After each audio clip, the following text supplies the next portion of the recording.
Bom dia a todos que nos acompanham. Iniciamos mais um dia aqui de jornal de TV e News. Muito bom dia, Caroline, ela que já está aqui comigo. Bom dia, Carol. É isso aí.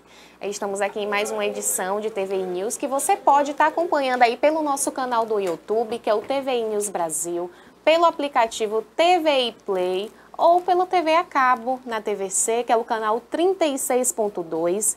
Hoje temos também nossa querida Toné, com o quadro dela PQP. Bom dia, Toné. Bom dia, Caroline. Bom dia, Caroline. Bom dia a todos. Bom dia. E para iniciar, vamos começar com a previsão do tempo. Aqui em Itabuna que ontem teve aquela chuva, né? Tava aquele período mais frio, mas hoje aí deu uma menos, né, na temperatura e agora o sol aí tá reinando. Exatamente. Aqui em Itabuna está em 27 graus, com máxima 28 e mínima 17. Em Salvador está em 27 graus, com máxima 27 e mínima 24. Em Ilhéus, aqui nossa queridinha vizinha, né? Está em 26, com máxima 27 e mínima 19. Vitória da Conquista, nossa Suíça baiana, está em 22 graus, com máxima 24 e mínima 13. Itapé, nossa também vizinha, está em 26, com máxima 29 e mínima 16. Itajuípe, em 26, com máxima 29 e mínima 16. Buerarema está em 26, com máxima 27 e mínima 17. E Ibicaraí, em 26, com máxima 29 e mínima 16. Toné, hoje ela está aqui com o quadro PQP. O que a gente tem para hoje, Toné, aí no quadro? O PQP é uma notícia realmente que é uma notícia muito feia, nacional, que é a história daquele médico anestesista que estupou uma paciente durante um parto cesáreo no Rio, no hospital no Rio. Então, infelizmente, a repercussão tem sido a pior possível. Sim, tanto que ontem a gente estava até comentando, né, que no dia da notícia eu não consegui dar notícia, ainda preciso aprender muito ainda sobre jornalismo, porque eu fiquei tão enojada com a história, tão enojada com todo o enredo, que eu só fui dar a notícia ontem. Mas daqui a pouco a gente vai falar um pouco sobre esse caso, inclusive ele já era réu, né? Aí, em outro caso, uma paciente que o acusou de ter falado que ela tinha uma coisa, sendo que ela tinha outra, e acabou quase morrendo. Então, com o erro aí, né, do diagnóstico dessa paciente. E agora estamos aqui com o nosso entrevistado, João Carlos Oliveira, ele que foi ex-secretário do Meio Ambiente e Agricultura do Estado. Ele também é coordenador regional do partido PSB. Bom dia, João Carlos, tudo bom? Bom dia, uma satisfação muito grande estar dialogando aqui com vocês, principalmente nosso retorno aqui à região, e fico muito feliz de poder discutir com vocês os temas regionais, ambiência política que nós estamos vivendo aí próximo da eleição, e aliás uma eleição atípica. Sim. Você coloca essa situação aí. E eu estava me questionando aqui, o que é que existe de humano mais numa figura dessa? Não existe mais nada. Não tem mais humanidade, né? E esse é um clima que nós vamos viver nessa eleição, viu? Olha, é preocupante. Isso, e sem contar que teve também até o episódio, né, do bolsonarista, que foi lá na casa do petista e acabou matando aí a tiros, né, por questão ideológicas. Então, assim, realmente a política brasileira esse ano, ela tá realmente de assustar. Até a questão da roupa, quem for mais pacífico, né, tem que ter cuidado que para não usar vermelho, porque pode ser agredido ou, sei lá, morto na rua, ou também usar aí cores representando Verde e amarelo. O verde e amarelo, né, que representa aí o partido de direita. O Carlos, né, eu ia chamar de doutor, mas Não, vamos... nada disso. Vamos manter no Carlos, que é o que o senhor prefere. A gente tem percebido que realmente essa questão da política está todo mundo muito fervoroso, né? Essa questão dos extremos, extrema esquerda e extrema direita. O que o senhor tem a dizer em relação a isso e qual cenário o senhor acha que vai acontecer até as eleições? Olha, realmente, como eu disse, nós estamos vivendo uma situação de uma eleição atípica, não só pelo cenário pós-pandemia, né? De qualquer maneira as pessoas ficaram represadas, mas nós estamos vivendo num momento no Brasil onde há uma polarização muito forte entre dois candidatos de contextos ideológicos diferentes, né? E aí você começa a perceber que as pessoas começam a sair do racional, né, e entrar muito na questão do ódio, da disputa, da intriga, da briga, e isso é de extrema preocupação. Eu sempre digo, a eleição passa e as pessoas continuam vivendo no mesmo espaço. Sim. A eleição vai passar, nós vamos continuar vivendo em Itabuna, né? E isso é preocupante. Nós temos observado, e isso vem se acirrando ao longo do tempo, né? Recentemente nós vimos aí em Foz do Iguaçu, né, um aniversário temático, aí as pessoas começam assim, a perder o sentido da humanidade, começa a perder o sentido da amizade, começa a perder o sentido da relação familiar. Então eu acho, e não pensa política, esse é que é o pior, né? As pessoas acham que ganhando um ou ganhando o outro vai resolver o problema do Brasil. E não vai. Nós estamos vendo uma crise econômica muito forte, uma crise social, num pós-pandemia, né? Então, nenhum dos candidatos que ganha a eleição vai chegar e em 6 meses resolver, né? Eu acho que a gente precisava de muita aglutinação, muita união, né, das pessoas, principalmente. Eu gosto muito de estudar essa questão do cenário político, me dediquei muito a isso. E essa semana eu assisti um filme que eu recomendo que vocês assistam. É Proibido Olhar para Cima.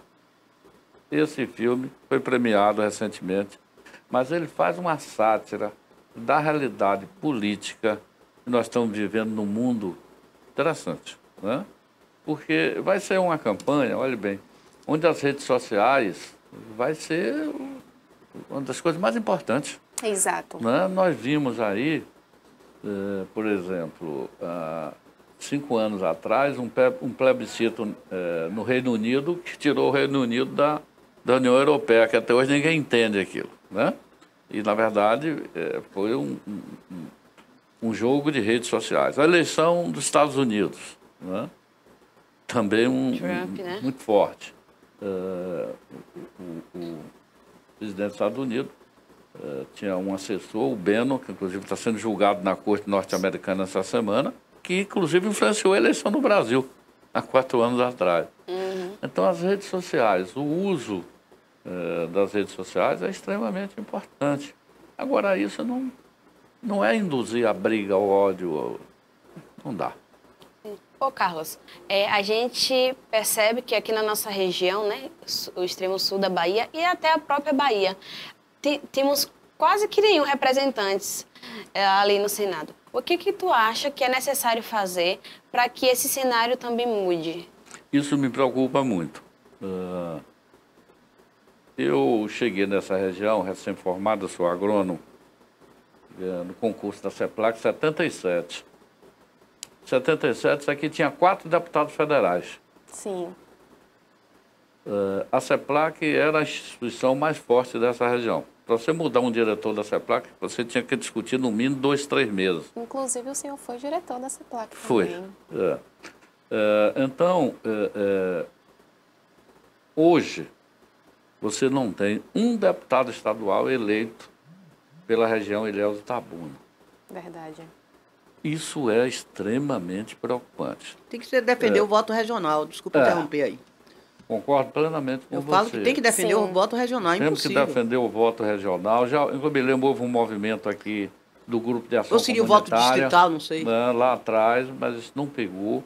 E nós estamos vivendo, nós temos uma região que ela é singular. Você tem universidade, você tem porto, você tem a economia do cacau, que é extremamente importante. Sim. Você vai ter um porto, e eu digo isso que eu participei de todas as discussões do Porto Sul. Está tudo regularizado para o Porto Sul. Nós temos uma FIOL que parou um pouco, mas será retomada. Essa região vai ter um desenvolvimento estratégico nos próximos 10 anos, impressionante. E nós vamos ficar sem representante regional. Você chega ali em Juazeiro, é Juazeiro de um lado, Petrolina do outro. Aí, outro dia, na condição de secretário da Cultura, eu fiz uma reunião com os diversos secretários municipais e eles se queixando que Juazeiro tinha sérios problemas. Eu disse, vem cá, quantos deputados estaduais você tem aqui? Não temos nenhum. Quantos federais? Não temos nenhum. Petrolina. Petrolina é o desenvolvimento para todo para lá. Petrolina tem um senador, tem um deputado federal. Essa é a questão.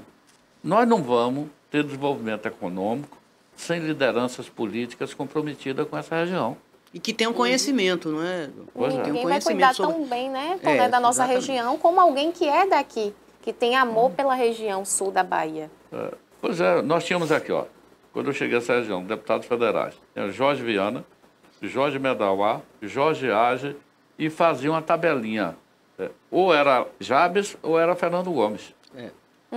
Então nós tínhamos 4 deputados federais. Hoje você não tem um deputado estadual. Exatamente. Nós precisamos repensar nisso. E essas pessoas, desculpe aí interromper novamente, vêm aqui pedir voto, só vêm de 4 em 4 anos, pede voto, vão embora. Não tem nenhum interesse aqui só vem aqui pegar os votos.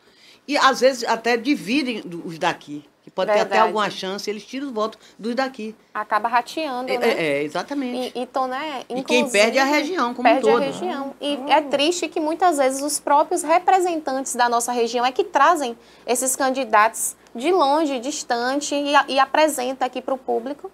Infelizmente, nenhum candidato que não é do Sul não vai ter aquele amor pelo Sul como nós que somos, que conhecemos a nossa realidade de perto, as necessidades, inclusive. Pois é, você chega ali em Vitória da Conquista. Tem um deputado federal e 2 estaduais. Olha o avanço que Conquista teve ao longo desses últimos anos. Elas têm 2 federais. Tem 2 federais. Agora me diga uma coisa, o que você atribui isso? É o quê? Falta o quê? Olha, eu acho... É a conscientização do eleitorado? O que falta isso? Eu acho o seguinte, eu acho que a monocultura do cacau nos levou um pouco a isso com a crise da vassoura. Isso. A monocultura do cacau, ela é muito do individualismo, né? E depois da vassoura de bruxa, isso realmente piorou, né? Eu acho que a gente precisa fazer um movimento forte, né? Agora mesmo nós temos 2 candidatos aqui da região, né? Eu até vibro porque os 2 estão do meu partido. É o Zé Alberto aqui em Itabuna. Zé Alberto de Camacana, da região de Camacana? Zé Alberto, né? Que é um candidato que está saindo daqui de Itabuna. Zé Alberto foi o ex-secretário aqui? Isso. Secretário de Augusto.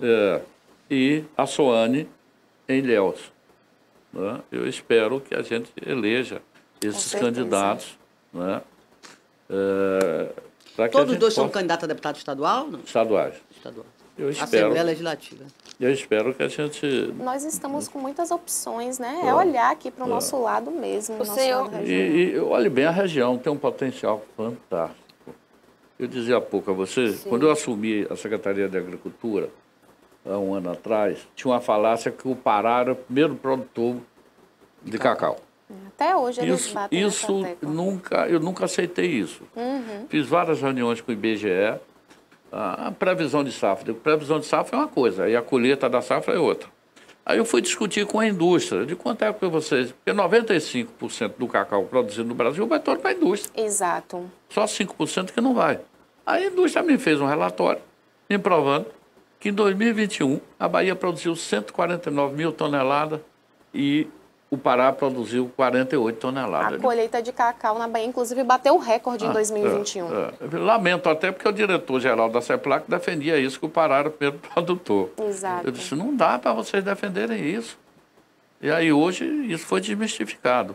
O relatório da AIPC que saiu ontem, da indústria, a Bahia continua produzindo 60% de todo o cacau produzido nos estados brasileiros. Sim, a gente vê... Agora, nós não tivemos um deputado para defender isso. Exato, e o cacau é algo riquíssimo, importante, que gera economia para não só para as regiões sul, extremo sul, mas para toda a Bahia. É o nosso elemento mais rico. Agora ganhamos mais visibilidade porque a fabricação de chocolate fino. Isso. Aí essa vertente realmente ganhou grande visibilidade para o país. Não perdemos em nada. O estado produtor que é a Bahia. Tonelli, olha bem, eu vibro com esse negócio dessas marcas de chocolate. Eu participei 2 vezes do Salão de Chocolate em Paris e todas as vezes que nós levamos, a última foi em outubro do ano passado, nós levamos as marcas de chocolate do sul da Bahia, não deve nada a nenhum chocolate gourmet do mundo. Eu participei sábado passado numa reunião lá em Piauí, né? E fui até a propriedade do Dr. Valnei, que é um médico estudioso sobre chocolate, e ele defende uma tese que eu acho que essa tese vai revolucionar. A gente precisa abraçar essa tese. Eu sugiro até que vocês façam uma entrevista com ele. Ele é um estudioso de chocolate, produz chocolate, ele prova que nenhum produto é benéfico à saúde como o chocolate. Ele prova isso. Os flavonoides de chocolate, o antioxidante, que nenhum produto tem a substância que o cacau e o chocolate têm. E a gente precisa divulgar isso, né? A indústria, a grande indústria, não tem o menor interesse no suporte dessas 100 marcas de chocolate que nós temos no sul da Bahia. Eles não têm, né? Nós vamos ter na próxima semana o Festival de Chocolate em Ilhéus. Nós precisamos retomar isso. Marco Lessa, né? Marco Lessa, precisamos retomar essas marcas de chocolate. Você conhece muito bem esse espaço. Há 3 meses atrás, eu fui convidado por Leilane para conhecer a fábrica de chocolate Benevides. Quando eu cheguei lá, onde era a fábrica de chocolate? No Espaço Jornal Agora. No primeiro andar ali. Onde era primeiro andar. E a Dervan, exatamente. Pois é, ali me deu várias lembranças, várias discussões políticas que a gente tinha ali. Eu disse, agora a Benevides. O slogan está pronto. Pois é, um chocolate de primeira qualidade, de excelente qualidade desse chocolate Benevides. Sim. Então nós precisamos estimular isso. Com certeza. Minha amiga, uma arroba de chocolate de cacau hoje, uma arroba de cacau está R$180. 1 quilo de nibs, nem um chocolate pronto, é o nibs, é R$100. No dia que nós tivermos o nibs do cacau na prateleira e aquelas maquinazinhas que a gente toma café com chocolate, sim, ninguém segura essa região. Outro dia, lá um tempo atrás, tu dizia assim, na terra do cacau não se come chocolate. Hoje em dia já se come chocolate. Porque a gente não tinha muita tradição no chocolate. Era aquele chocolate caseiro, né, artesanal, que se fabricava aqui. Mas agora tem uma evolução fantástica. Se há 15 anos atrás você chegasse em Ilhéus, Itabuna, dissesse assim, me dá um chocolate, alguém vinha com prestígio, um sonho de valsa. Sim. Hoje ninguém faz mais isso, porque sabe que aquilo não é chocolate. O Dr. Valnei, ele diz assim, o chocolate que leva açúcar não é chocolate. O chocolate que leva leite não é chocolate. Ele pegou os 20 melhores projetos de pesquisa publicados em revista indexada no mundo e está estudando esse papel do chocolate, da substância do chocolate na saúde humana. E está provando que é extremamente benéfico. Hoje, como qualidade de vida passa por qualidade de alimentos, eu acho que a gente vai ter aí um caminho muito forte. Estou sugerindo, inclusive, aos candidatos a deputado que defendam isso. Ninguém tem o que nós temos. O cacau preservou a Mata Atlântica, o cacau preservou... Eu fui secretário do Meio Ambiente, a única bacia hidrográfica que nós não temos problema no estado da Bahia são essas daqui, em função da preservação da Mata Atlântica. Quem preservou a Mata Atlântica? O cacau. Né? Então a gente precisa evoluir nisso, nessa discussão. Agora também vou dizer a vocês, o cacau está sendo implantado a pleno sol, na região lá do oeste da Bahia. Nos próximos 10 anos, nós vamos ter o cacau a pleno sol com excelente produtividade naquela região. Porque eles revolucionaram a soja, a melhor produtividade da soja no Brasil, revolucionaram no algodão. O algodão produzido no oeste compete igual para igual com o algodão dos Estados Unidos e do Canadá. O mercado chinês prefere o algodão do oeste pela qualidade da fibra. O milho é a maior produtividade. E eles vão revolucionar no cacau, não tenho dúvida disso. E para a gente, né, entender a importância da riqueza que temos aqui em nossa região. Inclusive, a gente, aqui no TVI, a gente tem um quadro, né, Economia Verde com o Kleber, e ele sempre vem trazendo as pessoas importantes que têm trazido aí esses eventos para Ilhéus e mostrar, né, a riqueza que é a nossa região e a importância do cacau aqui na nossa região também. Inclusive, o Chocolate Bahia 2022, ele foi consolidado o maior evento, ele que foi criado em 2009, né, aqui em Ilhéus. Ele foi consolidado como o maior evento do Brasil e da América Latina, para a gente ter noção de quão grande é, mas só que às vezes eu tenho a impressão que nós daqui da região do interior e da Bahia, a gente não consegue, é aquela coisa da grama do vizinho ser mais verde. Então, assim, as pessoas do outro estado vê com bons olhos, vê o potencial que tem aqui a nossa região, mas a gente meio que tem aquele descaso, né, de não valorizar aquilo que é nosso. Essa é a importância também dos representantes, né, políticos aqui na nossa região, porque já é um apoio a mais para disseminar a informação referente ao cacau, que é importantíssimo, é o nosso elemento mais rico. Eu acho que a gente precisa, inclusive, popularizar o chocolate. Sim. Existe uma cultura, não coma chocolate, faz mal à saúde, é alérgico e tal. Mas também tem uma coisa, preço, né, João Carlos? Porque as pessoas, não é acessível a muita gente, porque ainda é caro um produto caro. Mas aí é que está. Se essas prefeituras tomassem uma decisão de levar o achocolatado para a merenda escolar, isso você ia criando uma cultura das pessoas assimilar o chocolate como se faz com o café. Como faz com o café. E Verdade. tem um negócio você colocou, é caro, realmente. As pessoas assim, não comem chocolate porque faz mal, chocolate dá alergia. Na verdade, o mal era o bolso. Exato, são desculpas. Dá barriga. O mal era o bolso. Mas o cacau, você tem outras opções também, o mel de cacau, que é muito saboroso. A geleia, às vezes. Agora até café, né, com cacau já o tá nibs, né? Você isso, bota o nibs. que inclusive é excelente. Isso. A dengo que ultimamente tem, maravilhoso, Maravilhoso, né? Ali Você chega ali, impecável. o dengo até a escolha Isso. do dengo, a gente já dá vontade Já. de degustar o chocolate. E se sente acolhido, né? Quando fala em dengo.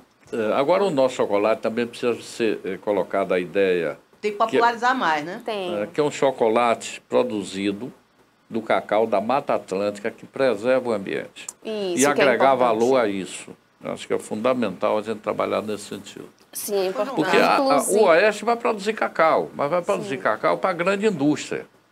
E nós vamos continuar produzindo cacau,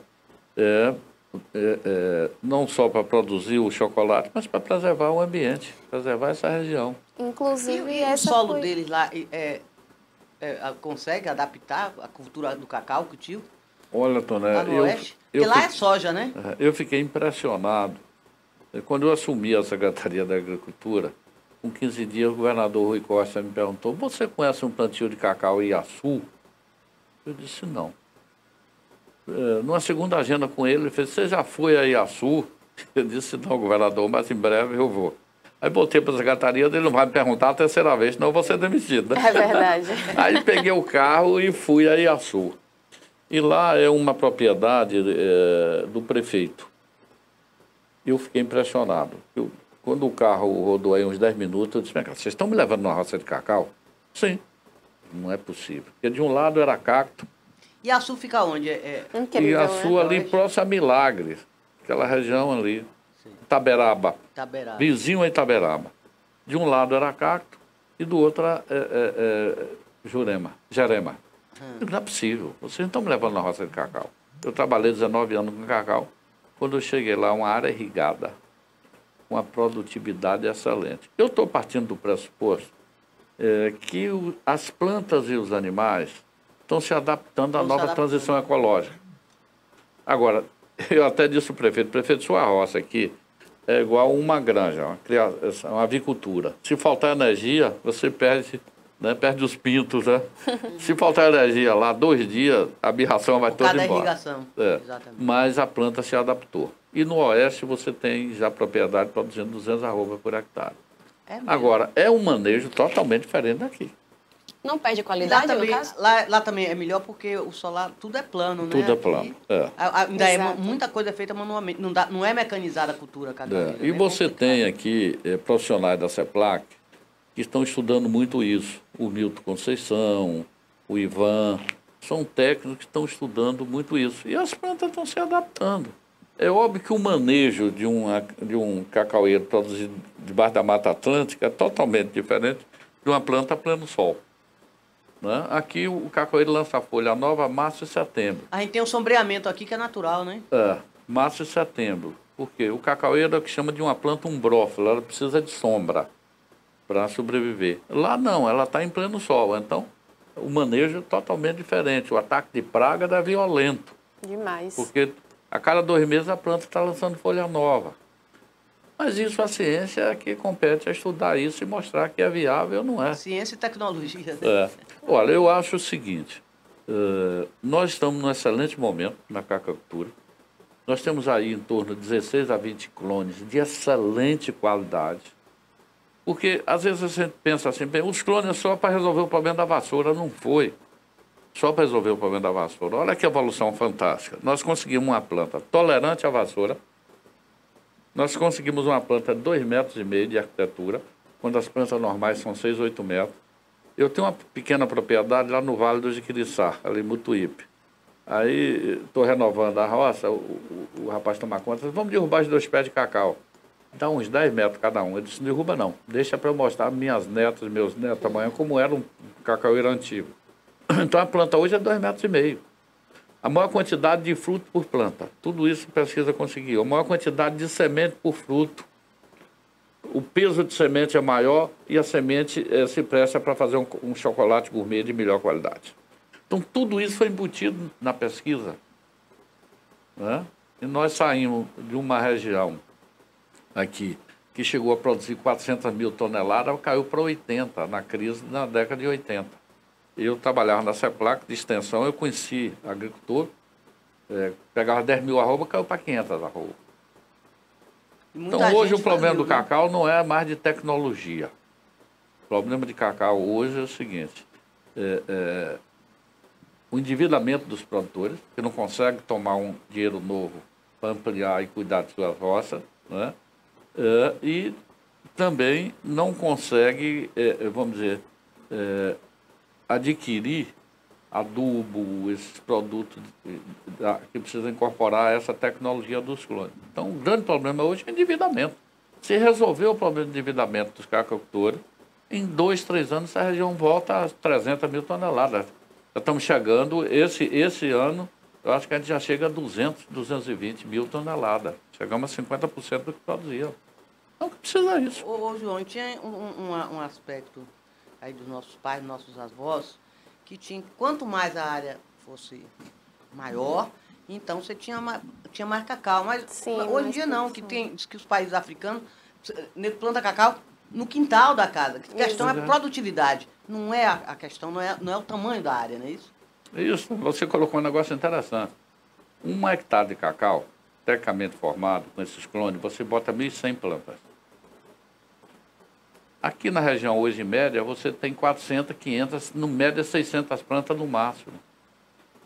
Então você não vai produzir 150 arroba por hectare com 600 plantas por hectare.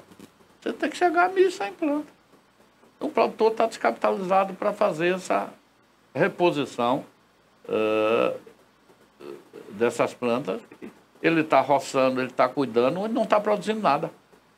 Porque a mesma despesa que dá uma área sem o cacaueiro, que precisa ser roçado, ela vai dar também com o cacaueiro. Não precisa aumentar o painel de plantas por hectare. Bem lembrado isso. Agora, veja interessante, as pessoas dizem também que o grande problema é excesso de sombra. Excesso de sombra? Sombra, porque a planta, para ela produzir, ela precisa de raio solar, né? O cacaueiro ela precisa de uma filtragem. Mas como as roças ficaram abandonadas desde o final da década de 80, você tem muita eritrina plantada e tem muita jaqueira que foi reproduzida. os animais comem aqui. Ah, não pode, vamos dizer, ralear a Mata Atlântica. Pode. Pode. Eu acho que a gente tem que discutir um manejo. O que você não pode é derrubar as plantas nativas, o jacarandá, o jequitibá. Mas uma área, 1 hectare, que você tem 40 jaqueiras por hectare, você tem que eliminar alguma. Uma área que você tem a eritrina... Para que os raios do sol penetrem, claro. Pois é. Você tem a eritrina, nós cometemos um pecado nessa região muito grande. Nós derrubamos a Mata Atlântica e plantamos a eritrina para sombrear o cacau. Pois é, essas eritrinas são exóticas, não são daqui. A gente pode eliminar essas eritrinas. É claro que não se vai sair por aí eliminando todas.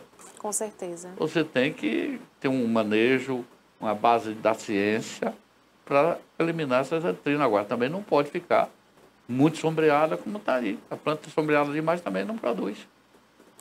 É verdade. Ô, João Carlos. Agora, tudo isso passa por uma discussão econômica, discussão técnica, discussão política.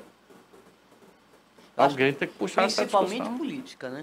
Com certeza. Ô, João tá Carlos, faltando. quando a gente fala de representatividade aqui na nossa região, eu estava olhando uma pesquisa e ela falou que dentre 5 pessoas, 4 não sabem em quem votou para deputado federais e estaduais. Então, assim, o senhor, como cientista político, não acredita que talvez falta esse conhecimento aqui na nossa região, as pessoas até de saberem qual é a função do vereador, qual é a função do prefeito, o que cabe a um, o que cabe a outro, o que a gente tem que cobrar de um, o que a gente tem que cobrar de outro. Será que não falta mais conhecimento político para a população aqui regional?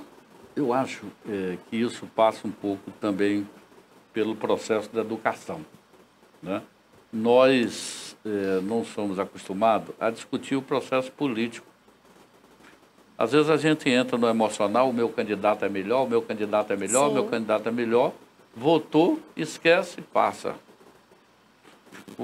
Os movimentos sociais, eu acho que as pessoas estão tão preocupadas de botar comida na mesa, do mínimo, que você não vê o crescimento dos movimentos sociais. Muito pouco, né? Nós estamos vivendo uma ação muito crítica. Outro dia eu estava lendo uma matéria, 32 milhões de pessoas não têm condições de botar o necessário na mesa para comer. Veja que é 32 milhões de pessoas. Tá tendo que escolher qual refeição fazer um dia. Pois é. Agora, tem alguns fenômenos que precisam ser estudados. Por exemplo, Itabuna. Eu sempre digo isso. 98,5% da população do município de Itabuna está no perímetro urbano. Não é fácil administrar uma cidade com 98,5% no perímetro urbano. E nós ainda tivemos um agravante, que com a vassoura de bruxa, que dizimou todas as fazendas, o pessoal lá da área rural todo causou um bolsão muito grande de desempregados e pessoas desqualificadas, que a mão de obra era só para cultivo do cacau e vieram viver na área urbana. Aí as grandes cidades, Ilhéus e Itabuna, pegaram muito. Pois é, Tonel, olha bem, planejamento uma cidade como Itabuna é totalmente diferente de um planejamento na cidade como Ilhéus, que está ali a 30 quilômetros. Ilhéus tem ainda 25% da população do perímetro rural, na zona rural. Itabuna tem só 1,5%. Itabuna é um polo regional, com a crise da vassoura, o povo se deslocou para cá. Teve que absorver todo esse pessoal. Olha que negócio interessante. Uma vez eu peguei um táxi aqui em Itabuna e discutindo isso com motorista. Eu gosto muito de conversar com motorista e tal. Com pessoas que estão no dia a dia. Eu dizendo, olha, eu acho que a gente precisa construir aqui uma agricultura urbana. Quando começou logo a falar em agricultura urbana, né? Porque nós criamos uma cultura nessa região. Eu fui extensionista da CEPLAC e nós só chegávamos na fazenda para ensinar a plantar cacau. Nunca ninguém ensinou a plantar um tomate, um alface, nada. Eu fui presidente da Fundação Sítio do Menor, eu gosto de chamar a Fundação Sítio do Menor, 93, 96. Hoje é Marimbeta. Eu trabalhei com 1.200 crianças naquela época. E todos os alimentos eram produzidos na Fundação. Mas nós criamos... Tinha horta, né? Horta, tomate. Nós criamos uma cultura nessa região que não dá hortifruti granjeiro. Não é verdade. A gente traz tomate de fora. Pois é. A quantidade Não, quando eu vou falar assim, o percentual que sai de recursos de Itabuna todo mês para comprar lá de Teixeira, de Jaguaquara, do Espírito Santo, de alimentos, é impressionante. É o dinheiro que sai do município. Porque nós não criamos essa cultura de produzir alimento. Eu dizia, a gente precisa construir um projeto de agricultura urbana. Estava com o motorista. Eu disse, essas pessoas que estão aqui, no perímetro urbano de Itabuna, são pessoas de origem rural. Veio do campo, sabe plantar e colher. Sabe o que o motorista me disse há 10 anos atrás? Professor, isso tem que ser rápido, porque os pais sabem plantar e colher. Os filhos que vão nascer nessa periferia vão saber pegar numa arma. Olha que visão esse cara teve. Entendeu? Infelizmente, né? Claro que a régua tem exceção. Agora, né? e quanto à agricultura familiar? Que eu acho que, pelo menos aqui na Bahia, deu um grande passo. O que você pode falar sobre isso? Olha, a agricultura familiar, ela é uma realidade. Inclusive, nós tínhamos uma visão que o cacau era uma cultura de grandes proprietários, que na verdade não é. Hoje, 80% das propriedades da região cacaueira estão nesse percentual de agricultores familiares. O que o agricultor familiar precisa é receber assistência técnica. Não existe agricultura, é brincar de fazer agricultura sem crédito e assistência técnica.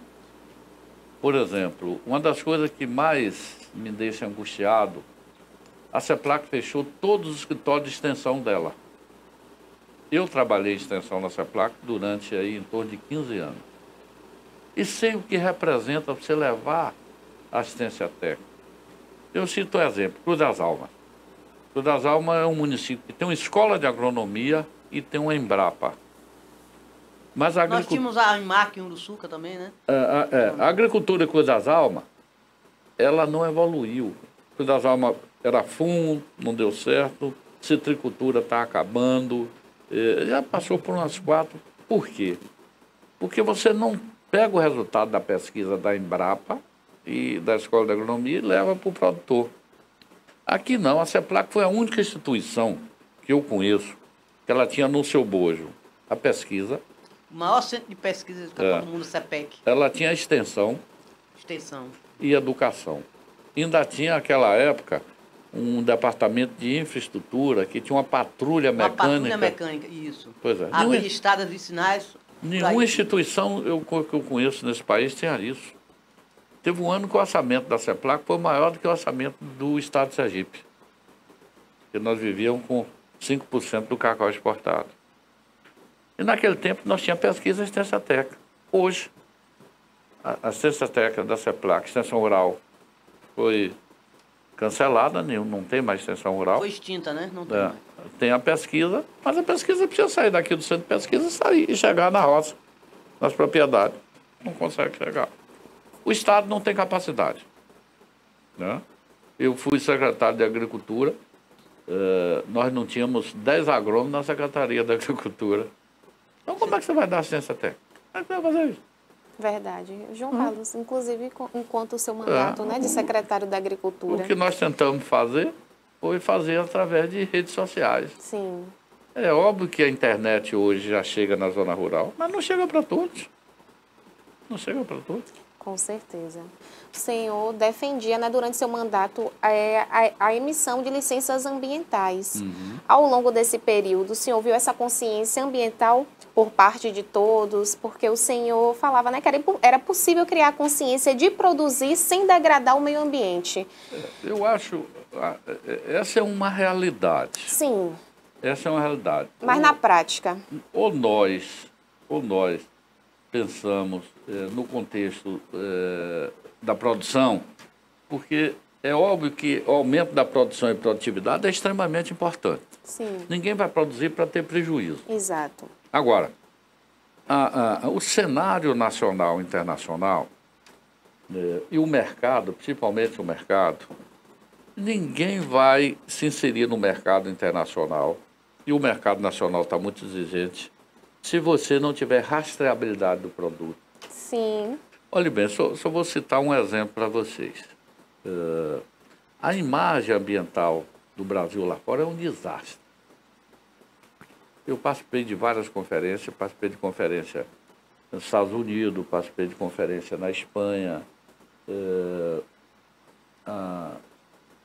E quando você começa a discutir a questão ambiental no Brasil, as pessoas não te ouvem, né? O mercado internacional hoje está extremamente exigente. Eu fui, enquanto secretário da Agricultura, discutir com o pessoal de Juazeiro. Juazeiro produz uva e manga para exportação. Eles recebem, em média, 3 visitas internacionais para saber como é que estão as condições ambientais onde estão produzindo, como é que estão as condições dos trabalhadores, se tem mão de obra infanto-juvenil. Vão lá visitar os locais onde os trabalhadores dormem, tá? E a rastreabilidade. Hoje ninguém compra um produto sem saber como foi preparada a área, como foi plantada, quais os agrotóxicos usados, como é que foi colhido, Sim. Como é que foi embalado. Hoje ninguém compra lá fora. Aí eu fui aqui visitar a Suzano, lá em Mucuri. Aí eu perguntei, vem cá, quais os maiores problemas que vocês têm para comercializar a celulose? Eles falaram, o problema que nós temos existe no mercado internacional. Eles querem saber que dia nós preparamos a área, plantamos eucalipto, o que é que nós usamos, como colhendo, como é que estão as condições de trabalho do nosso pessoal. E agora estão exigindo análise da água das bacias hidrográficas onde a gente planta eucalipto. Eu participei de uma conferência em Madrid, a JBS, que é a maior exportadora de carne do mundo. Seguinte, o consumidor no Japão, na China, na Europa, eles querem... A primeira coisa que eles vão falar lá no selinho da rastreabilidade. Se eles descobrem que aquela carne de um bovino que foi produzido numa área que teve desmatamento da Amazônia, de imediato eles comunicam. A gente pensa que isso é impossível, mas o consumidor europeu, norte-americano, asiático, eles são altamente exigentes, faz parte da cultura deles. Mas eles seguem a risca também? Aí eles mandam para a JBS aí vai fazer a fiscalização e diz, olha, chegou a informação lá que nessa rastreabilidade o seu animal aqui foi produzido num pasto e foi desmatado. Aí se ele repete a segunda vez, a JBS tira ele da relação de compra. Cancela. Com certeza. Inclusive, né, a rastreabilidade ela é muito importante porque o processo dela proporciona maior segurança para a qualidade dos alimentos no local e em toda a cadeia produtiva. Eu vou te dar... Tem também a tecnologia, né, o blockchain. Eu vou te dar um exemplo fantástico. É do cacau. Sim. Eu estive visitando uma fazenda aqui próximo da Oeste, Tom Lavigne. E ele disse, olha, eu vendi cacau essa semana a 180. Mas o meu cacau rastreado, Sim. através do SIC, que é o centro aqui da UESC, o meu cacau rastreado eu vendia a 450. Por conta da qualidade, né? A segurança na qualidade. Pois é, então, hoje, quem não estiver inserido, só estiver inserido no aumento da produção e produtividade, não estiver inserido na rastreabilidade, nas questões ambientais, atendendo às exigências do mercado, Sim. vai estar fora.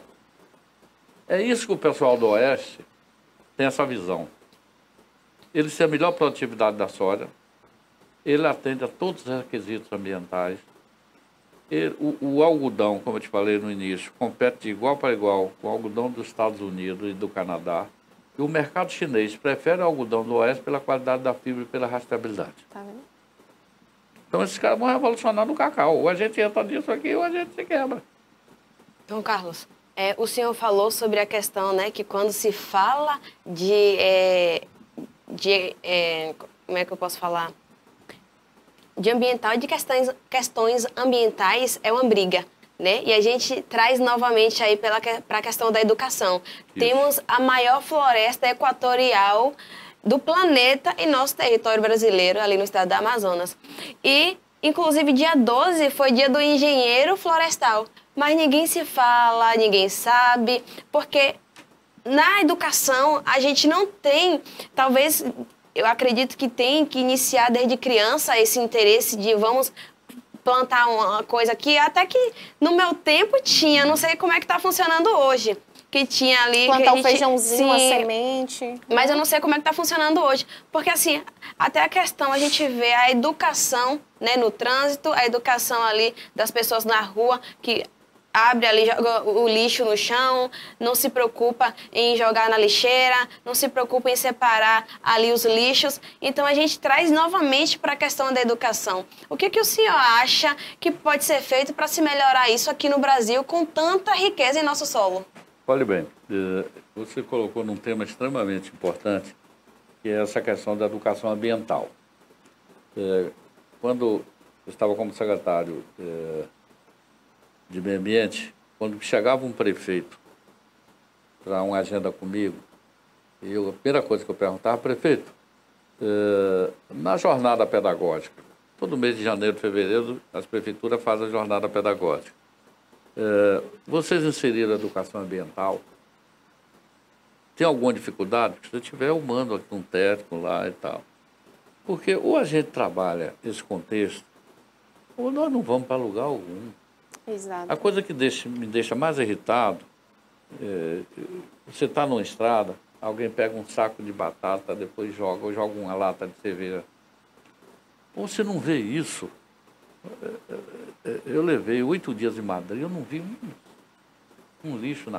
Um pedaço de papel. Depois não sabe porque acontecem as enchentes, né?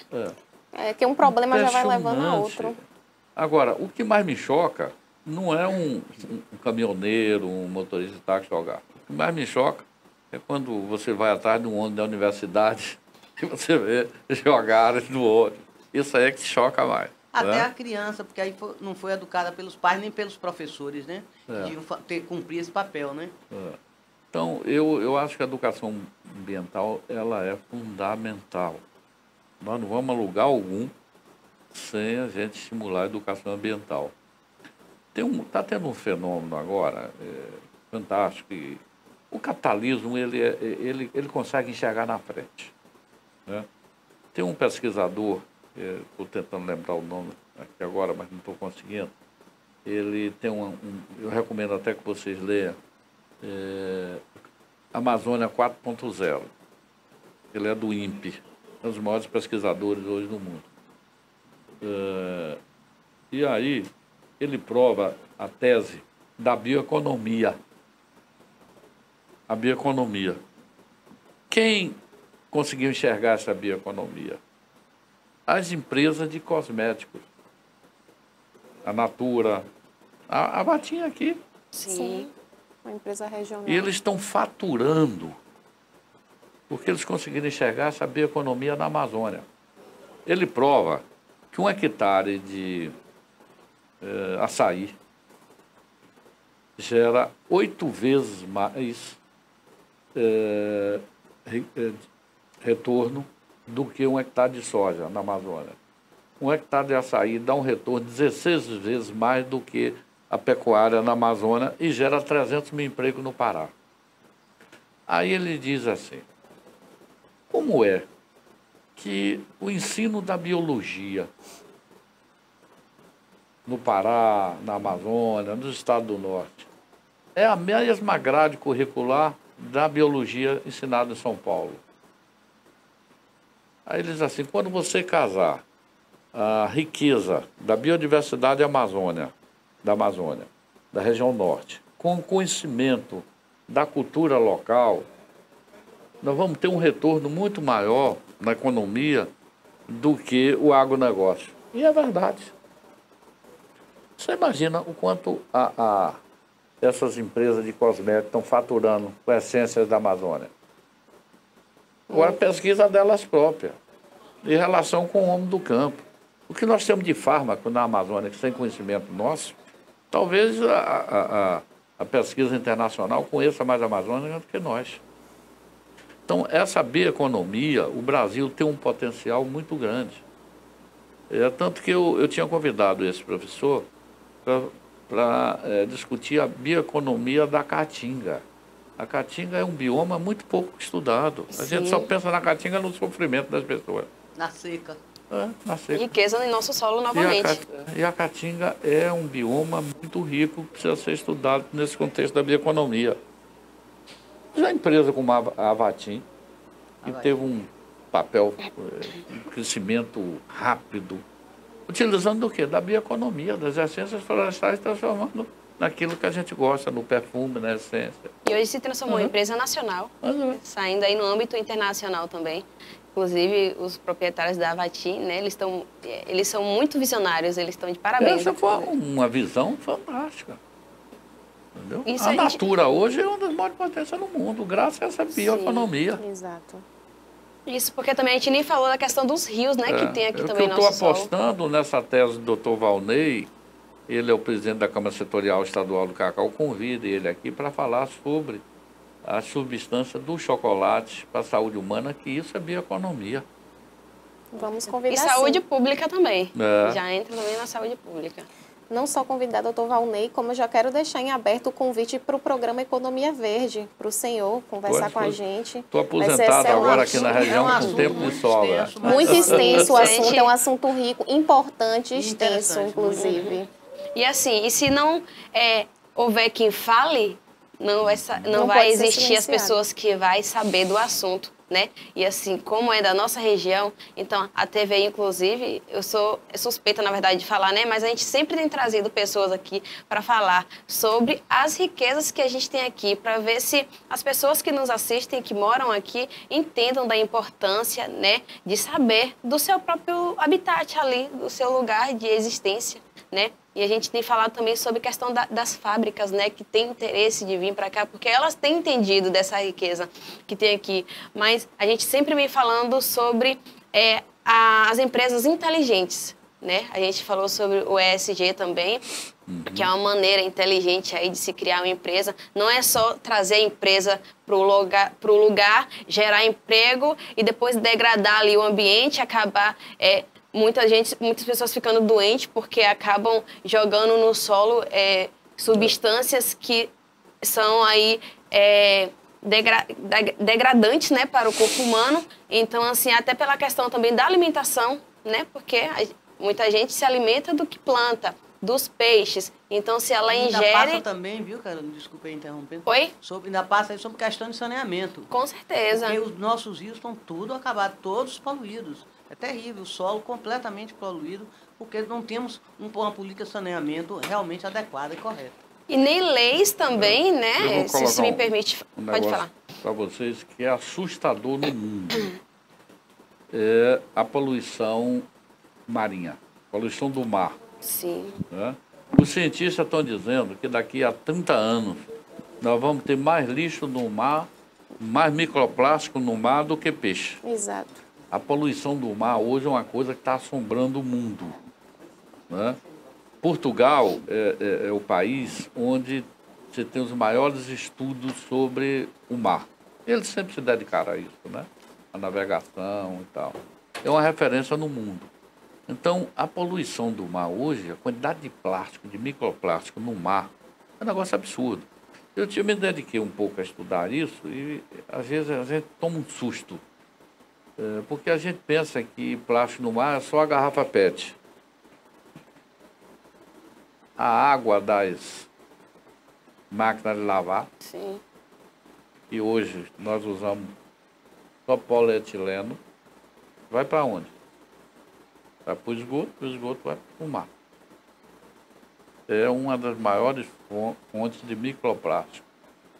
Então, eles estão dizendo que nos próximos 30 anos nós vamos ter muito mais microplástico no mar do que peixe, do que animais marinhos. Então, É isso triste, é viu? extremamente... É muito triste E a isso. gente não consegue enxergar essa poluição no mar. A gente consegue... Agora, em Ilhéus, já tem, inclusive, a gente trouxe aqui, é Vinícius, se eu não me engano, eu não vou lembrar o segundo... Vinícius Santana, se eu não me engano.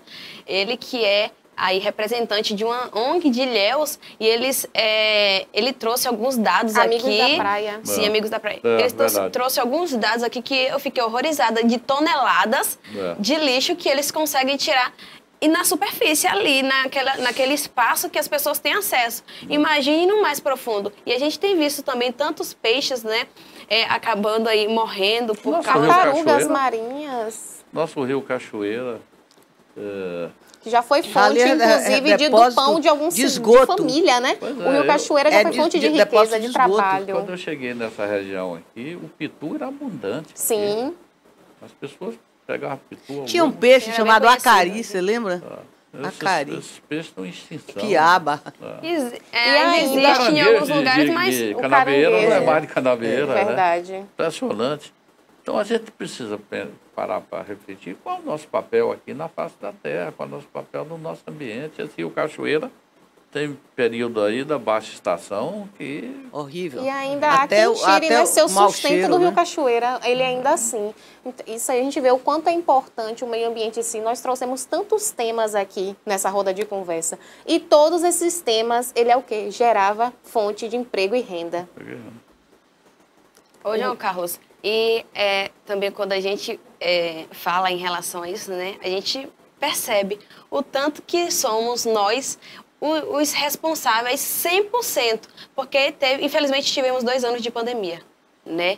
Aí que infelizmente acabou levando muitas pessoas, né? Muitas pessoas perderam seus entes queridos e isso foi uma fatalidade que ainda estamos lidando, na verdade. Mas para o meio ambiente, e quando a gente fala no meio ambiente, a gente vai falar sobre outros países também, na própria Itália, em alguns lugares que eram totalmente poluídos, começaram a surgir peixes, inclusive até de outras espécies que a gente acreditava que nem existia e em alguns lugares a gente achava que ali seria impossível ter vida novamente naqueles lugares. Então a gente percebe o afastar do homem da natureza, fez aí a natureza respirar um pouco. Então, para a natureza, esse período da gente recolhida em casa foi bom, foi positivo. Olhe bem, eu acho que essa questão da pandemia, eu acho que é um momento muito forte de reflexão. A gente precisa aproveitar o pós-pandemia.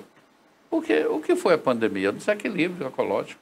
Exato. Até então, um vírus que estava lá no macaco, tranquilo, equilibrado, quebrou o ciclo, ele veio para a espécie humana. Em um mês, o mundo foi afetado. Prejudicou o planeta todo. Né? Com certeza, e ainda está, na verdade. E aí, você começa a observar um movimento importante, que é a retomada do humano à natureza. As pessoas hoje estão muito assim, ó, eu estou querendo voltar para o meio rural. E tem muita gente fazendo isso. Eu morava em Salvador até 2 meses atrás. Né? E as pessoas com esse pensamento. Eu tenho que ir lá, ter meu espaço na roça, voltar a cultivar minha horta orgânica. Isso mexeu com a cabeça das pessoas. Né? Eu acho que é o momento agora da gente fazer parcerias. Né? E fazer também, além de parceria, repensar. Repensar a relação do mundo do trabalho, repensar a relação familiar, repensar a relação, sobretudo, com a natureza. O mundo não será o mesmo pós-pandemia. Não será. Quem imaginava, há 3 anos atrás, que hoje nós estaríamos nos reunindo através de videoconferência? Quem imaginava que a comunicação teve uma revolução em função da pandemia?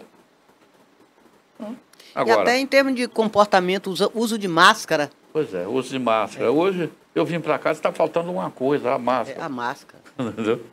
Você começa a sentir.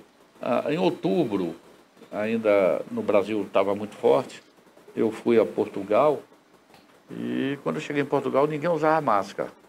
Eu tomei um susto, a vida voltou ao normal. Aí eu levei 3 dias em Portugal, tá? Numa missão de governo. 15 dias depois, quando eu cheguei no Brasil, Portugal voltou a usar a máscara. Foi um surto enorme de Covid. Então, nós estamos assim. Hoje nós estamos aqui, híbrido. Usa, não usa. Daqui a 15 dias pode ser tudo diferente. Inclusive, está voltando, né, então, novamente. eu acho que é um momento de reflexão. Com certeza. Muito, muito forte. E assim, reflexão e parceria. E eu costumo até dizer, né, que quem não conseguir, depois de uma pandemia dessa, que na verdade nem terminou, ainda está passando, inclusive Ilhéus já colocou novamente obrigatório aí o uso de máscaras em lugares Itacaré fechados. também. Itacaré. Sim. Então, estamos numa crescente novamente. Então, provavelmente, esse bota-casaco, tira-casaco das máscaras vão voltar novamente, até porque a gente está nesse período ainda finalizando as festas, né? E depois a gente vai começar a sentir Itabuna também. Impactos, A gente já está começando a sentir aí o aumento dos casos. E eu costumo até dizer que quem passou por essa pandemia, quem conseguiu estar hoje vivo aqui e não conseguir mudar e, no mínimo, fazer ali uns questionamentos internos de se ver como humano, né, como pessoa social, ali, tanto para o meio ambiente como para a questão interpessoal com as outras pessoas. Se você não conseguiu mudar depois de uma pandemia dessa, esquece. Esquece, porque não vai mais para canto nenhum. Com certeza. Porque foi um grande, realmente, infelizmente foi uma fatalidade que levou muitas vidas, milhares de vidas no mundo todo. Mas, para quem fica, é um aprendizado muito grande e muito importante, né? Inclusive, a gente falou aí de Itacaré, né, sobre a obrigatoriedade das máscaras. E algo bom que tem acontecido, que eu tenho visto, é o fechamento dos lixões, né? Inclusive, Itacaré está aí com um projeto para fechar. Acho que, inclusive, já até assinou com a CVR, Costa do Cacau, para poder acontecer aí o fechamento dos lixões, que era algo que também prejudicava bastante as praias, né? Verdade. Olha, o ano passado, eu fiquei muito feliz quando vi aqui em Itabuna, a administração municipal tomou a decisão de extinção daquele lixão. O lixão de Itabuna era uma coisa realmente degradante. Demais. Às vezes a gente perguntava, eu me pergunto sempre isso, aquele período que eu trabalhei na Fundação Tito Menor de Marimbeta, mexeu muito comigo, com o meu lado, a sensibilidade. Eu acho que uma das as coisas mais importantes do ser humano é a sensibilidade, né? E a gente tirava as crianças aqui da rua, não era criança de rua, era criança que perambulava pela rua, né? E você encontrava muitas crianças, e até acompanhado de familiares, catando coisas nos lixões da cidade. E um dia eu me perguntei, o que é que existe mais de humano em uma pessoa? Para se alimentar, precisa catar o lixo. Sim. Eu me perguntei isso a mim mesmo. Então amanhã você vê uma pessoa cometer um crime, cometer um negócio, cometer uma atrocidade. Mas as pessoas que para se alimentar precisa catar no lixo, ela perde muito do humano que tem dentro dela.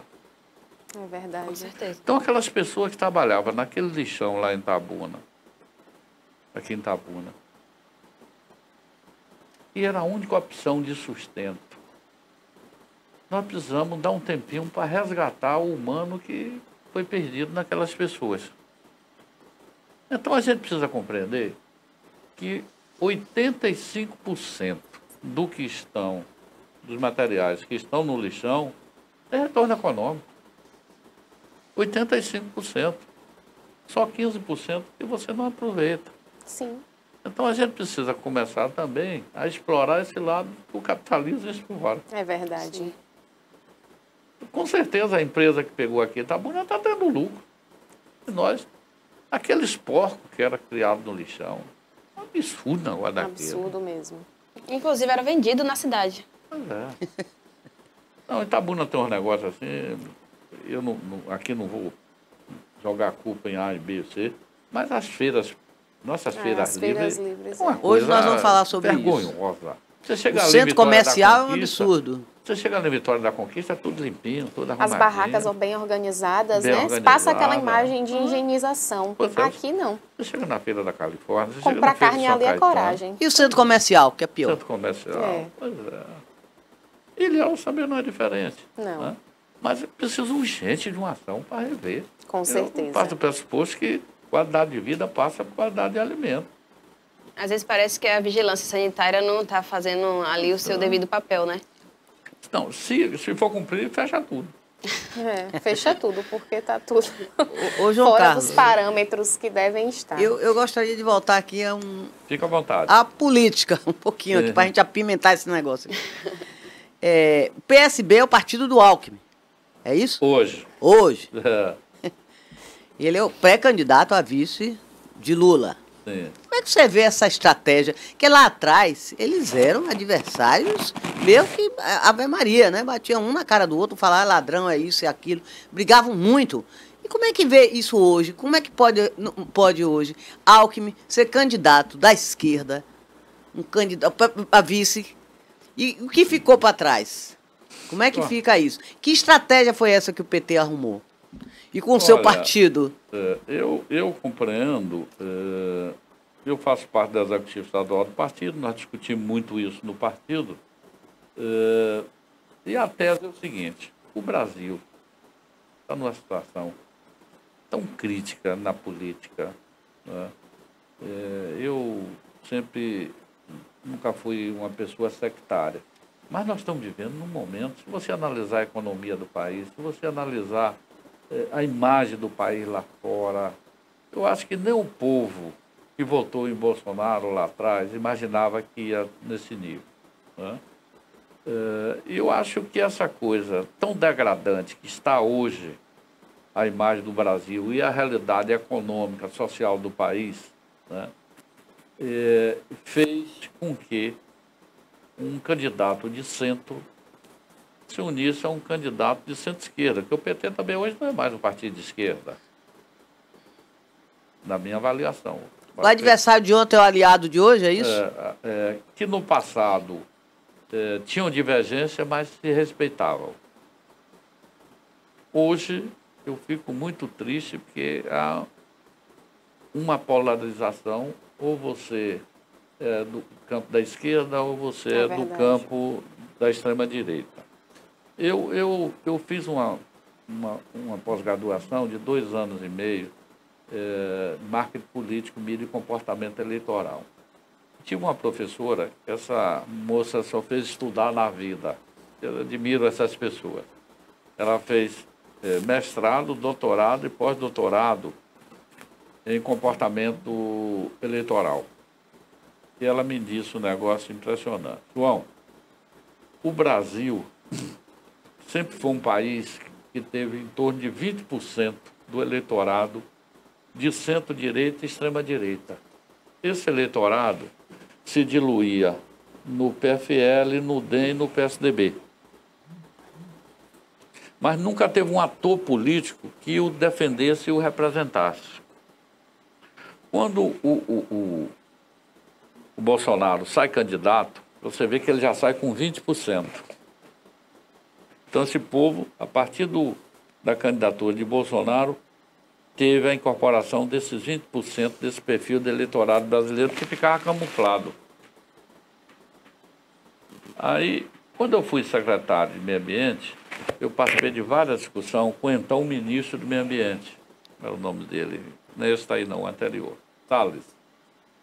E o Salles fazia aquele discurso de extrema-direita, que faz a Damares e que fez o ministro da Educação, que hoje está até contra Bolsonaro. E eu até comecei a imaginar, esses caras são loucos. Aí ela me provou, assim, não, esse discurso, João, é para segurar os 20%. Às vezes, o Salles fazia um discurso, que esse cara é louco, não pode um negócio desse. Contrário ao meio ambiente, aquele negócio da boiada, vamos passar a boiada, aquelas coisas. Aquele é um discurso para segurar esses 20%. Quando o Bolsonaro faz um discurso anti-vacina, é para segurar esses 20%. Eu acho que aí ele exagerou na dose. Então, o país, na minha ótica, eu acho que, na minha ótica, essa união daqueles divergentes, mas que respeitavam em função de salvar o país. Acho que o Alckmin também é uma estratégia de segurar É uma estratégia para ganhar a eleição, não? o empresariado.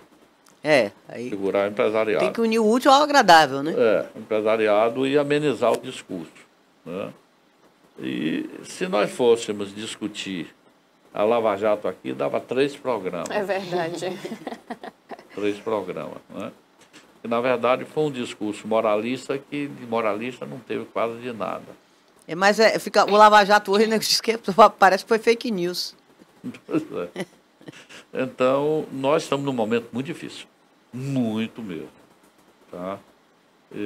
O meu partido está na O base... seu partido é o mesmo de Lídice da Mata? Está na base de Lula e na base do governo de Jerônimo. Mas vai ser uma eleição muito atípica. Muito atípica. Está tendo um fenômeno... Complexa. Complexa, muito. Está tendo um fenômeno que precisa ser estudado. Wagner ganhou a eleição colando a imagem Lula, quando ninguém imaginava. Tá? Ninguém imaginava. Eu tenho uma história, não sei se eu tenho tempo para contar rapidinho aqui. Eu estava concluindo esse curso de marketing político e Levi Vasconcelos, que você conhece, era meu colega de turma, eu fiz uma amizade muito forte. Levi Vasconcelos da tarde? Levi e Teixeira, que foi secretário aqui, do governo de Geraldo.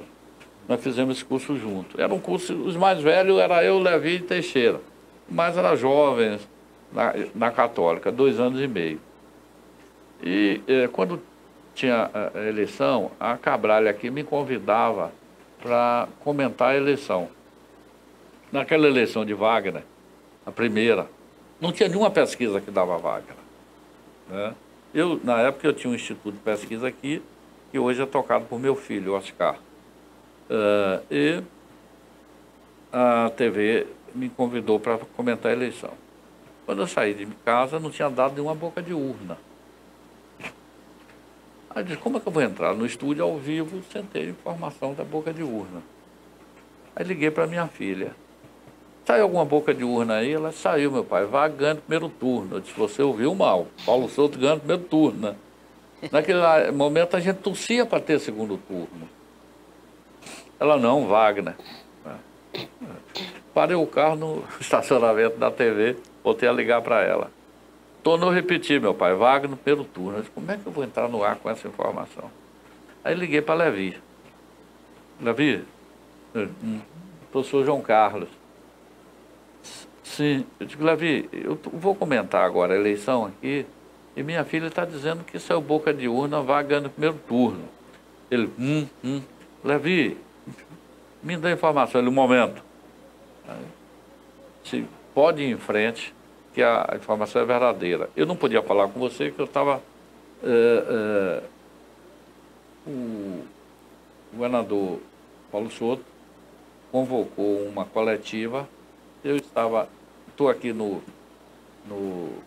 residência do governador, e eu estava do lado de Antônio Carlos. Eu não podia falar para você, mas pode ir em frente, que a informação é verdadeira. Aí, mesmo assim, eu entrei no ar, dizendo, as primeiras urnas... Quando a história que Paulo Souto já estava eleito. As primeiras urnas apuradas em Salvador, região metropolitana, deu a vitória a Wagner. Vamos aguardar os grotões no interior. Mesmo assim, eu entrei cauteloso.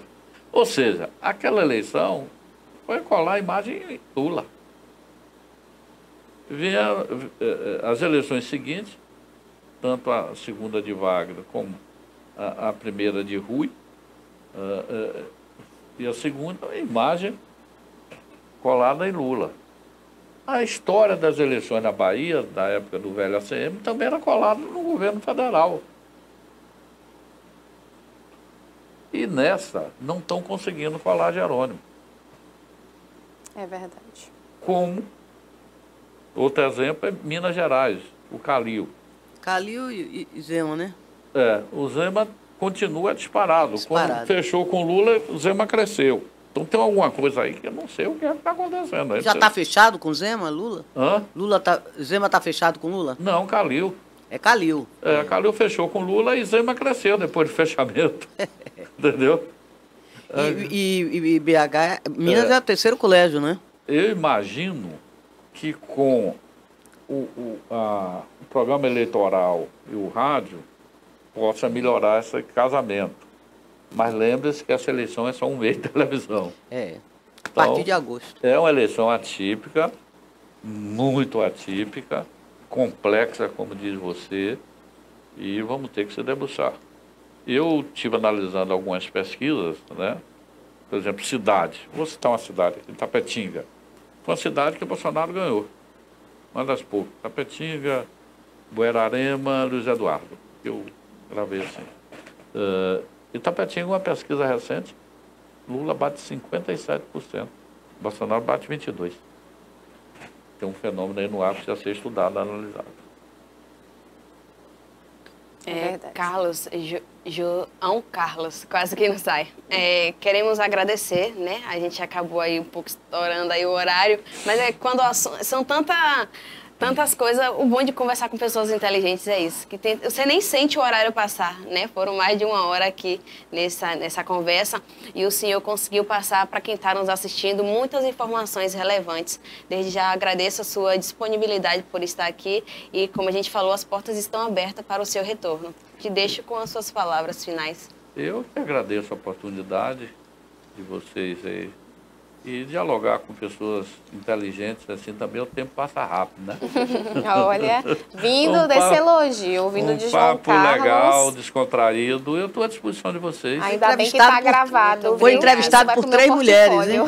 Não é? Entrevistado por 3 mulheres. Seja bendita entre essas mulheres. As 3 mulheres deram conta do recado. Com certeza. E eu quero já deixar aberto o convite, como falei, para a Economia Verde. Ok, estou à disposição. Pronto, obrigada, Já, João muito Carlos. obrigada, viu? Um abraço.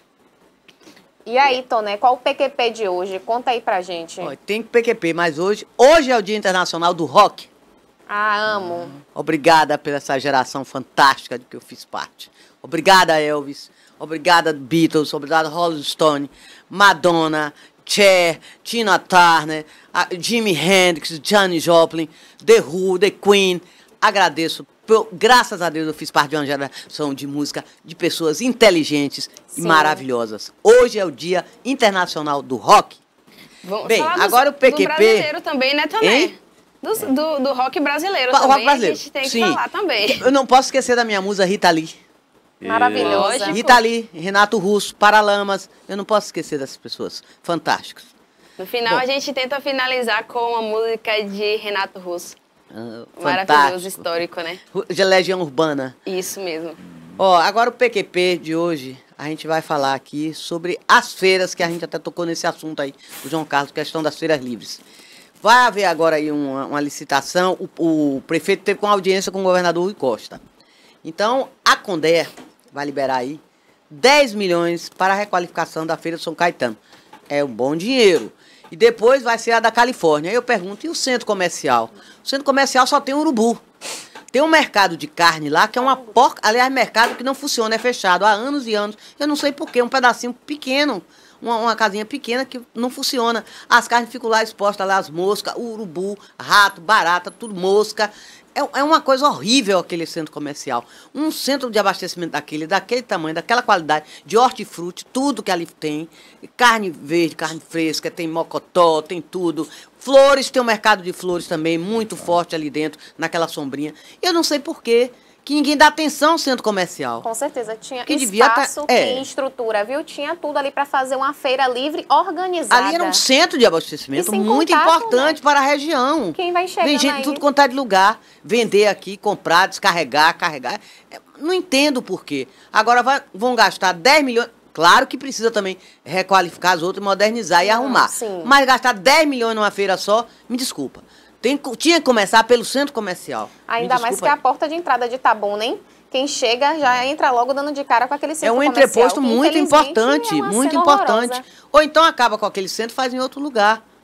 E faz ali o quê? Um terminal urbano. É igual a rodoviária, Itabuna. Há 1000 anos que eu ouço falar que vai ali, vai ser um terminal urbano, vai acabar. A rodoviária não tem mais que ficar ali. Não tem que ficar fazendo reformazinha aqui e acolá. Tem que acabar. Com certeza. Aquela estação rodoviária ali é impraticável. Não existe. Se vai ficar ali, aí o pessoal pede, faz uma passarela, porque ali é muito perigoso. Ah, não vai fazer a passarela que vai mudar ali. Tem 50 anos que está ali e não fez passarela, nada. E continua a mesma coisa. Tem agora, nas campanhas, vem aí, daqui a 2 anos, eu vejo sempre os grupinhos, candidatos a prefeitos. Aí todo mundo vai vereador, vai para o centro comercial, vamos mudar isso, fazer isso. A Feira São Caetano, o teto tá para cair. Outro dia desabou um pedaço lá. Não, é um absurdo. Quer dizer, de 4 em 4 anos você diz que vai fazer e não faz. Agora, esses 10 milhões, tudo bem.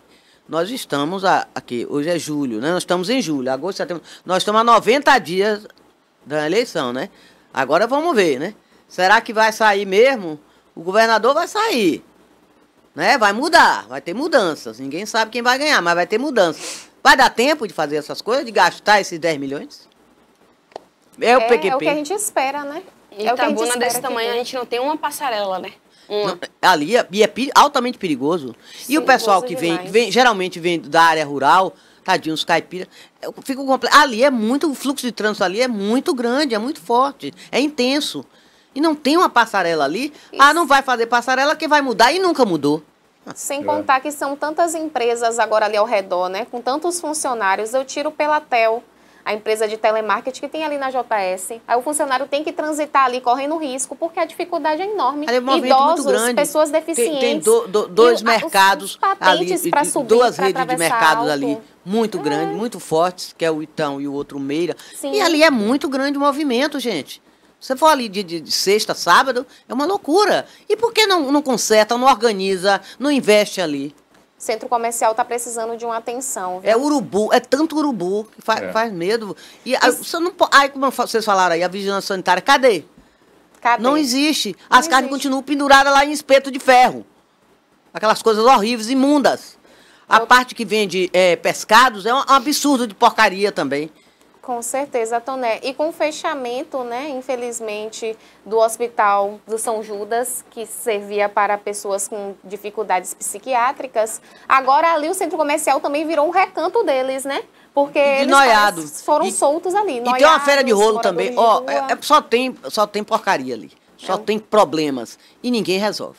Isso entra ano, sai ano, entendeu, João Carlos? Entra gestor, sai gestor. É de 4 anos, o nego disse que vai resolver e não resolve. Eu fico impressionado porque a É uma feira, questão de saúde pública. eu considero o espaço mais importante do município. É na feira onde as pessoas discutem economia, discutem o tempo, discutem, até brincam assim, a filha É um de- espaço democrático. a filha de fulano se amigou com fulano. Olha que palavra bonita, amigar. Amigar. Coisa linda, né? É o espaço democrático, o espaço discute economia, discute saúde, discute verdade. o tempo. Aí discute não tudo. trata por cliente, não é freguês. Freguês, quanto é isso aqui? Quanto é que tá hoje o coentro? Quanto é que tá a alface? R$ 50 entra aqui, passa pela mão de 20 pessoas até o final da feira. Isso. Com certeza, é isso mesmo, infelizmente. E, Toné, agora mudando o assunto, vamos falar de alguma coisa boa que Itabuna, infelizmente, não tem só coisas ruins, né? Graças a Deus, a nossa população é uma população muito talentosa, temos muitos talentos aqui na nossa região. E eu quero chamar agora a Thaís Santana, ela que é itabunense, e o livro dela hoje está fazendo aniversário. Na verdade, foi dia 10 de julho o aniversário do lançamento do seu livro, né, Thaís? Olá, bom dia. Me ouve bem? Tudo bem, estou lhe escutando sim. É um prazer tê-la aqui conosco. E eu queria que você me contasse sobre o aniversário do lançamento do seu livro, Thaís. Agradeço o convite. Então, ano passado eu publiquei o meu livro e no contexto de crítico da pandemia, então eu não pude, né, assim como tantos outros escritores, não pude fazer o lançamento online. Não pude fazer o lançamento presencial. E aí eu acabei fazendo o lançamento online, né? E por não ter tido esse momento presencial de celebração, né, que é importantíssimo, né, porque a gente publica o livro, esse ano, já que está um pouco assim ameno, eu resolvi celebrar presencialmente. E aí, justamente por isso que é o aniversário de lançamento, porque o livro foi lançado no ano passado. Entendi. Ô, Thaís, me conta um pouco sobre o livro Mulher Palavra. Como foi a inspiração para escrever esse livro? Dá aí um spoilerzinho para a gente. Então, há uns 10 anos eu escrevo assim, de forma sistemática e escrevia para mim. Não mostrava às pessoas, a ninguém, na verdade.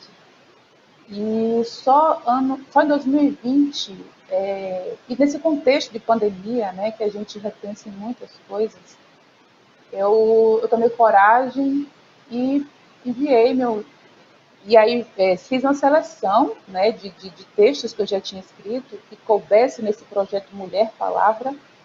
E aí eu enviei para a editora Patuá, que é uma editora de São Paulo. Meu livro foi aceito e tudo mais. e aí acabei publicando, né? Então, são textos que, entre 2011 e 2021, escritos nesse período.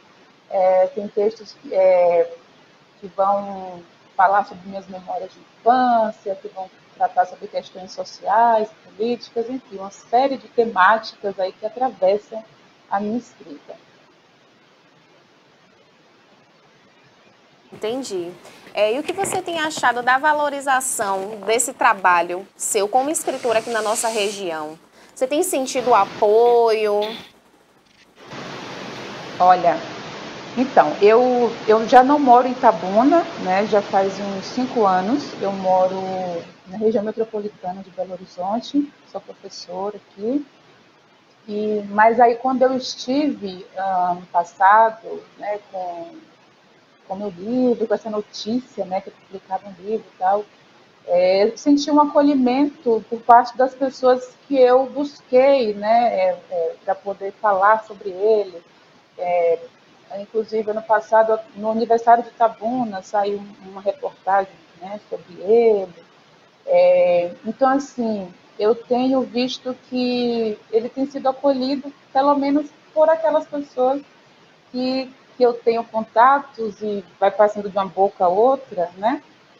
E, sobretudo, acolhido pelos familiares, pelos amigos, colegas, porque esse é o primeiro público leitor, né? Os familiares, colegas, amigos são o nosso primeiro público. E a partir desse público é que a gente consegue conquistar pessoas novas, né? E, inclusive, tem pessoas que hoje leram meu livro, adquiriram meu livro e que me conheceram através do meu livro. Então, tem sido uma experiência bacana e eu tenho visto que ele está tendo aceitação, uma boa aceitação. Com certeza. Você também tem um projeto que é o Literatura Mulher Negra, né? Como foi que começou esse projeto, Thaís?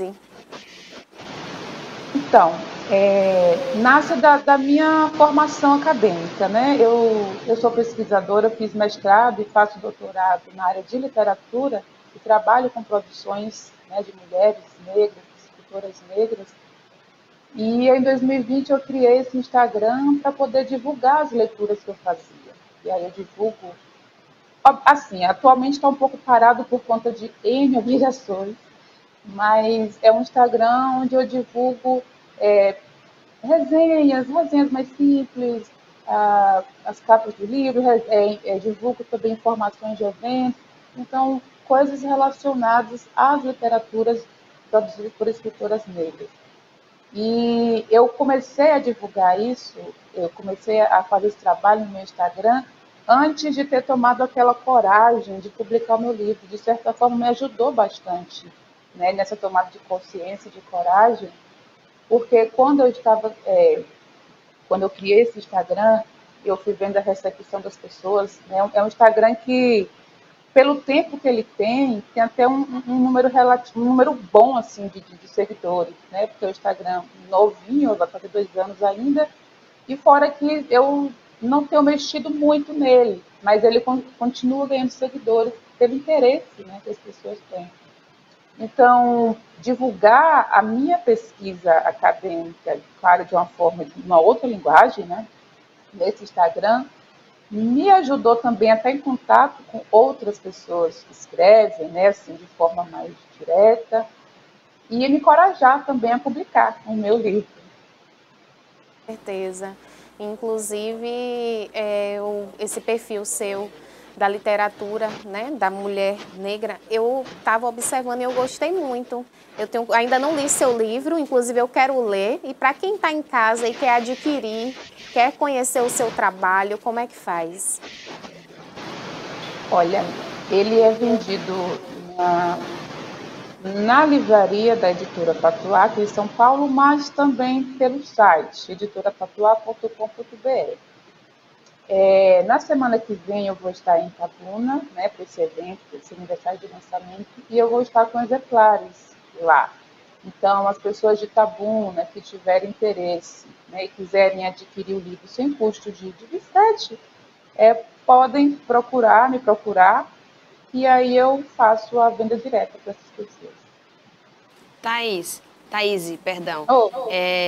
Essa área, né, da literatura não é muito fácil. A gente estava até comentando isso aqui essa semana, principalmente para a mulher, né? Quais são as dificuldades que você tem enfrentado?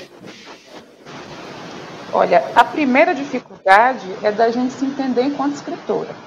Essa é a primeira, né? Porque há muito tempo que eu escrevo e claro que isso se dá de forma inconsciente, mas a gente não se coloca naquele lugar de que é escritora.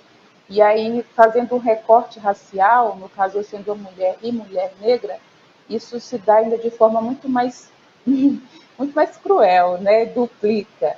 Então, a gente primeiro tem que tomar essa consciência, porque, claro, quando a gente vê falar, ainda hoje, né, quando a gente pensa em escritor, a gente pensa naquele público que a gente sempre viu nos livros didáticos, homens, brancos, classe medianos. Então, assim, lógico que atualmente a gente tem muita publicação de mulher e muita publicação de mulher negra. Abrindo aqui um parêntese, eu tive em São Paulo, acho que há umas 2 semanas, no evento Feira do Livro, que foi um evento organizado pela revista 451, uma das maiores revistas literárias do país, e foi um evento que reuniu grandes nomes da literatura, né, como Jefferson Tenório, Djanila Ribeiro, dentre outras. E durante esse evento fizeram uma chamada para as escritoras fazerem um registro, uma foto histórica de escritoras, né? Isso aí baseado no momento que os cantores de jazz nos Estados Unidos, né, fizeram esse chamado e fizeram essa foto histórica, né, para poder registrar ali e se mostrar enquanto artistas. E aí, então, foram muitas mulheres, muita. E acabou que essa ação ela foi se desdobrando por outros estados. Então, para além de São Paulo, várias outras cidades fizeram também esse movimento e fizeram esse registro, né? Então, assim, a gente escreve, a gente sempre escreveu. Inclusive, a primeira romancista aqui no Brasil é a mulher negra nordestina do Maranhão, chamada Maria Firmina dos Reis. Então, a questão mesmo são as barreiras, né, que a gente encontra para poder se fazer ouvir, se fazer ler. Agradecemos sua participação aqui. Quando você estiver aqui na cidade, quem sabe, tivendo aí uma disponibilidade, temos interesse de te trazer aqui no programa, aqui com a gente, ao vivo. A gente está ao vivo, mas presencialmente, eu digo. A gente entende da importância aí da mulher, né, nesse mercado, não só nesse, mas principalmente nesse aí. Eu agradeço. Eu vou estar aí na semana que vem, vou ficar uns 10 dias em Itabuna e estamos em contato para fazer o convite. Vou muito prazer participar. Muito obrigada. Um abraço e sucesso. Obrigada. E agora vamos falar um pouco do nosso parceiro, né? Aqui o Portal à Tarde. Você que... Aqui tem as notícias do Portal à Tarde, né? Você que quer ficar aí informado com as notícias do Brasil e do mundo. A gente tem aqui o maior portal do Nordeste, da nossa região aqui da Bahia. Aí aqui você... tem um resumo de tudo. Tudo que um site bem completo, né, Caroline? Tudo que você imaginar, aqui você vai encontrar toda a notícia. Vai ter esportes, vai ter política. Então, gente, eu sou tão idosa para essa coisa de internet, que até aqui eu não tô... pré-candidata à presidência, a gente até trouxe ela aqui para conversar com a gente. Eu estava procurando uma notícia que eu vi, mas eu não estou achando mais aqui. Não estou achando mais aqui para falar. Mas, enfim, Salvador confirma primeiro caso de varíola dos macacos. Primeiro caso de varíola do macaco é confirmado em Salvador. A gente vê um aumento aí, né, dos casos de varíola no Brasil. Já ultrapassam 200 casos, se eu não me engano. Enfim, então, aqui no Portal à Tarde você tem toda a notícia que você quiser. Você vai ter política, aqui, você vai ter esportes aqui. Então, tudo que você imaginar na ponta do seu dedo. Então, tá aqui para vocês. E, Toné, o que a gente tem aí mais do PQP? Não, vamos falar aqui sobre a questão do uso de máscara, a obrigatoriedade que Itacaré agora resolveu adotar, porque lá já são 71 casos registrados ativos, sendo 2 internamentos. Então, a prefeitura, lógico, resolveu intervir e adotar medidas mais drásticas. O uso obrigatório de máscara voltou. Então, em ambientes fechados, como tipo clínicas, hospitais, templos religiosos, creches, escolas, estabelecimentos de ensino, uso obrigatório. Também em ambientes abertos, a prefeitura está recomendando que se use máscaras. Então, você veja aí como é que está. Eu não sei se vocês lembram que Itacaré, logo no início, teve uma confusão aí. Logo quando surgiu a pandemia, Itacaré teve uma festa que deu o que falar. Surgiram pessoas que já estavam contaminadas. Vocês lembram desse caso? Eu lembro, sim, de um Foi um casamento, não é? Que teve bastante famosos aqui. Inclusive. Um casamento, Sim. inclusive, foi de um famoso aí, Sim. um casal. E que saiu, a pessoa já estava contaminada, veio de São Paulo, chegou aqui e contaminou todo mundo. Empresário que ele veio contaminado já com sintomas, ele já Isso. estava já aí com dúvidas sobre... E participou desse casamento, vocês Inclusive, imaginam. depois de Itacaré, ele foi para Porto Seguro. Então, assim que a notícia que ali Itacaré tinha transferido esse vírus, né, disseminado para tantas pessoas, Porto Seguro, em seguida, confirmou também outros casos que ele acabou indo para uma festa lá, bastante responsável, né? E como se trata de uma cidade litorânea, uma cidade turística, que Itacaré é um destino turístico mais importante aqui da Bahia, pelo menos aqui no sul da Bahia. Itacaré, Porto Seguro, Ilhéus. Então, é bom que já essa medida seja adotada. Vamos prevenir, é melhor prevenir do que remediar. Foi no mesmo resort lá que aconteceu o casamento de Kaká, do jogador Kaká. Mas eu acredito que não foi nessa festa. Eu não lembro se foi na festa do jogador Kaká. Não, foi do empresário mesmo. Não, mas então, foi esse empresário que estava de uma festa de um Esse casamento. empresário era convidado, Ele não é era isso? convidado Ele era convidado de uma festa de casamento. Foram 2 casamentos seguidos que teve lá de pessoas conhecidas aqui No no resort Brasil, de alto luxo, né? Sim. Aí, mas eu não acredito que foi... Acho que foi depois do de Kaká, teve outro casamento. E foi nesse casamento aí que esse inconsequente, sabendo ele que já estava aí com os sintomas e o Brasil já estava cheio de casos, ele acabou indo não só para essa festa de casamento, como também foi para várias outras, em outros locais aí da Bahia. E tem outra coisa, a varíola dos macacos está aí. Aqui no Brasil já tem mais de 200 casos. São Paulo está liderando o ranking aí com 158 casos. É bom ficar atento, lá vem mais coisa, mais problema para a área de saúde, que a gente tem que tomar muito cuidado. Agora, o uso de máscara, eu vejo muitas pessoas agora ainda na rua aqui em Itabuna usando máscara, o que eu acho super interessante, mesmo que ainda não seja ainda obrigatório, apesar de que os números aqui também não estão muito gatinhos não, né? Tem que tomar cuidado. As pessoas estão percebendo que estão aumentando. Infelizmente, aliás, felizmente a feiura, vou dizer uma coisa que ninguém vai gostar, a feiula vai continuar de férias. Vai esconder, né? Vai todo mundo usar máscara. Mas tem muitos idosos aí que eu vejo muito na rua, já usam máscara, mesmo entrando em farmácia, ou andando mesmo em ambiente externo, já fazendo uso da máscara. Então tem que tomar cuidado. Inclusive, eu também já comecei a reutilizar as máscaras aí, que eu acho interessante, porque eu acho que o exemplo, ele arrasta, né? Por mais que eu não seja uma das pessoas aí na área de risco, mas eu posso transferir esse vírus para uma pessoa que esteja na área de risco. Então, assim, mas o brasileiro, ele tem muito essa coisa de só afeta quando é muito próximo, né? Ou com ele ou com o próximo ali da sua família. Mas não espere isso acontecer, não. Já começa a se prevenir, não espere prefeito, secretários falar que agora vai ser obrigatório o uso de máscara. Às vezes também tem coisas que é muito do simancol da gente, até porque assim o prefeito ele tem acesso à melhor área do hospital, não só aqui de Itabuna, como de qualquer um outro hospital aqui do Brasil. Você tem acesso a um hospital bom, que não necessite aí do SUS. Infelizmente, verdades precisam ser ditas, o SUS ele é lindo no papel, mas ele não funciona muito bem na prática, né? Alguns hospitais estão até de parabéns que têm conseguido, apesar de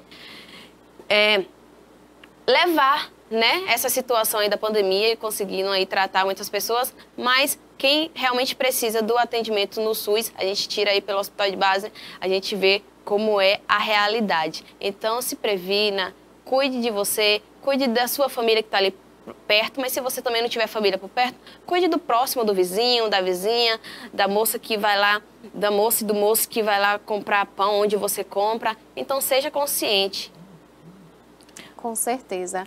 E falando aqui de Itabuna, Itabuna está com os últimos dias aí para inscrição em seminário sobre direito eleitoral. Quem aí tem interesse em participar do seminário sobre direito eleitoral que acontece na Câmara de Itabuna, deverá fazer inscrição até às 11 horas da manhã de amanhã, quinta-feira.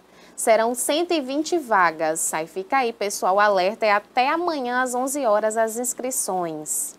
Ô, Toné, falamos que iríamos dar prosseguimento aí ao assunto do médico, né, anestesista, que foi flagrado estuprando uma paciente em trabalho de parto. Inclusive, coloca o vídeo aí, por favor, Cássio. Eu quero saber o nome desse infeliz aí que eu esqueci. Giovanni Quintela, Quintela. Quintela. Quintela Bezerra, Giovanni Quintela Bezerra. Se não tiver o vídeo, pode colocar só a imagem então, Cássio. Porque esse rosto, ele precisa ficar conhecido, não só no Brasil. A gente não pode esquecer desse cara. Porque a justiça, né, o CRM, que é o Conselho Regional de... CREMERGE, lá foi o Conselho Regional de Medicina do Rio. Do Rio. Eles têm um período, né, não pode, apesar... é o que eu não consigo entender. Olha esse vídeo, cara. Aí... precisa de 180 dias para o cara ser julgado, pra ser condenado. Julgado e caçado. Para ser caçado, um cara desse, velho.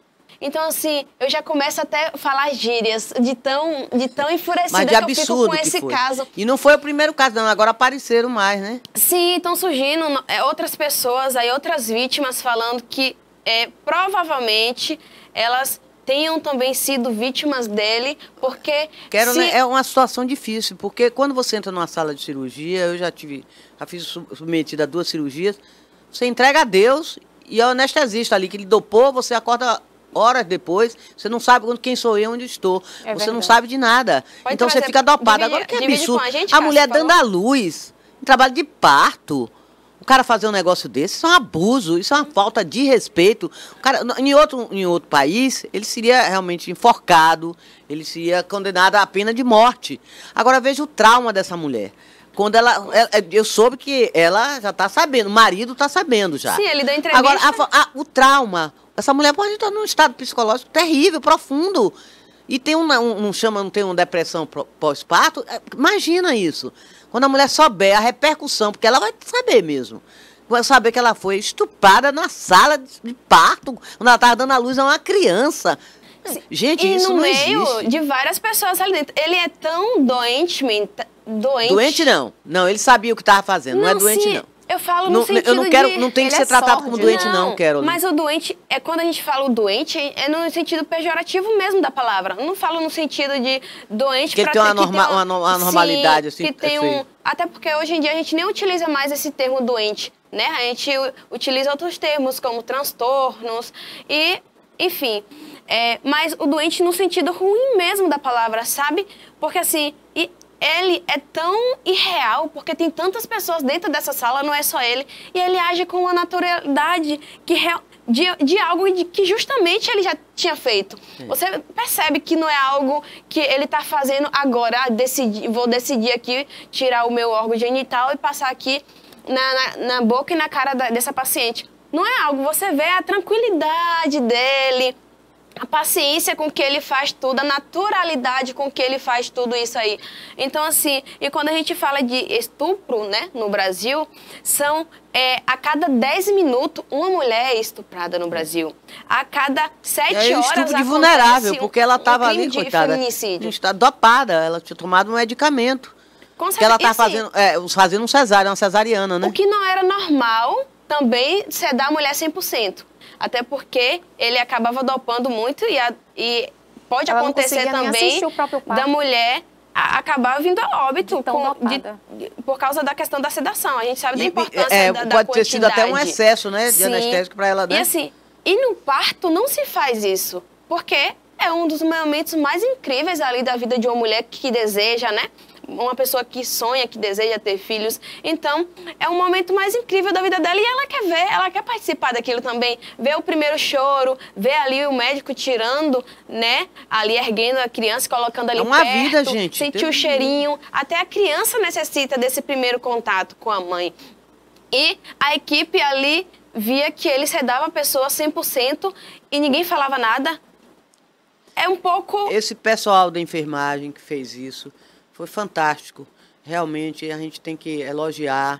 Realmente fizeram uma armadilha, taram a isca e que ele fazia esse tipo de trabalho, de porcaria, em outra sala, que não permitiam que elas colocassem, como elas colocaram, o celular para fazer a filmagem. Aí, fizeram o vídeo, né? Aí trocaram ele de sala. Ele já não gostou. Mas como ele estava num nível, patamar, né, superior a elas enfermeiro e técnico de enfermagem, ele como médico e anestesista, ele era poderoso. Isso, viu, Toné? Então ele tinha até direito de escolher a sala onde ele ia realizar os partos. Sim. Dessa vez não deu certo. E elas conseguiram realmente acontece filmar. muito isso, a equipe de enfermagem ter que cobrir erro médicos. Agora inclusive, ainda tem uma sala especial, gente, porque ele como formação superior, que ele é médico, sim, ele não vai ficar numa cela comum, mas devia ir para uma cela comum, para ele saber o que é bom. Ele deveria ficar numa cela comum. Muitas coisas das leis brasileiras precisam aí ser reanalisadas, porque foi, igual eu estava comentando ontem, as pessoas se acham, principalmente ele por ser branco, homem, né, já nasce privilegiado, aí tá com emprego em medicina, tem um nível superior. Tem um nível superior. Então, assim, ele realmente age já é um privilegiado, já de cara, já é um privilegiado. Aí vai ter 180 dias para ver se ainda vai ser cassado. Não é nem certeza. Vai ser julgado para ser cassado. Vai ser julgado para ver se vão decidir se ele vai ou não ser julgado. 180 dias são 6 meses. Todo mundo já esqueceu do caso. Mas não vamos Mas esquecer. A vítima não esquece. Isso. Vítima não esquece não, Carol. Mas fica aquela coisa, a vítima às vezes fica naquela situação de que ela não vai querer se expor, porque tem um constrangimento. Vergonha. Sim. Foi horrível. Vítima... Foi uma coisa horrível, um ato horrível, gente. E fica na cabeça da vítima aquela sensação de que, querendo ou não, toda pessoa que né, e toda mulher que é estuprada, ela tem essa sensação de vergonha. A vergonha que deveria ser para o criminoso acaba ficando na vítima. Então, e quando a gente continua aí falando sobre a cultura, né? Essa cultura aí que ainda é impregnada aqui no Brasil, no mundo também, mas a gente está falando do Brasil porque no Brasil os casos são...